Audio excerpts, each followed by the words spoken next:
আসসালামু আলাইকুম। হ্যালো বিহার শিক্ষার্থী বন্ধুরা, আশা করি তোমরা সবাই ভালো আছো। তোমাদের সামনে আমি আজকে সম্বন্ধ দ্বারা নবম দশম শ্রেণীর গণিত বই 13.1-এর 13 নম্বর অঙ্কটা নিয়ে হাজির হয়েছি।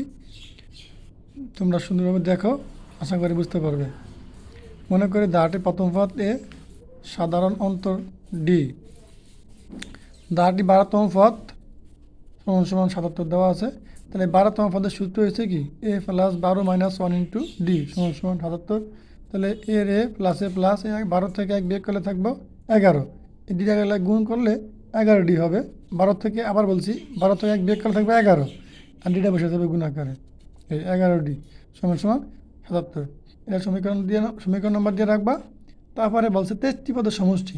তাহলে 23টি পদের সমষ্টি সূত্র হচ্ছে গিয়া 23/2 second bracket 2a plus 23 minus 1 into D, সেই সেকেন্ড ব্র্যাকেট দিয়ে দিবা। তারপরে সমান দিয়া 23/2 এই ফার্স্ট ব্র্যাকেটের ভিতরে 2a প্লাস এই 23 থেকে 1 বিয়োগ করলে থাকবে 22, আর ডিটা গুণাকার বসে যাবে। যেহেতু আমার এই জায়গায় বলা আছে a প্লাস 11d, দেখো এই জায়গায় 2a প্লাস 22d, এই জায়গায় একটা 2 কমন যাবে। 2 দুঃসংখ্যা 22 দুঃসংখ্যা 2 কমন যাবে। এটা 2 কমন নিলে 2 এর থেকে শুধু এটা থাকবে এই জায়গায় প্লাসের প্লাস, এই 11 দুগুণা 22। তাহলে এই যে কমন এক ধরনের ভাগ, তাহলে 11 22 থেকে 2 কমন নিলে এনে দেবো 11 ডি ডি।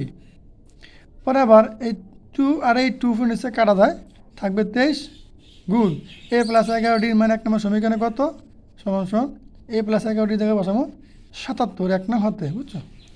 তারপরে এই 23 আর 77 গুণ করে লাগবে যে 1771। এই ছিল আমার অঙ্কটা। এই শিক্ষার্থী বন্ধুরা, তোমরা শুরু থেকে শেষ পর্যন্ত ভিডিও দেখতে থাকো, আর আমরা আরও পরবর্তী ভিডিও নিয়ে তোমাদের সামনে হাজির হবো। আজকে পর্যন্তই, আল্লাহ হাফেজ।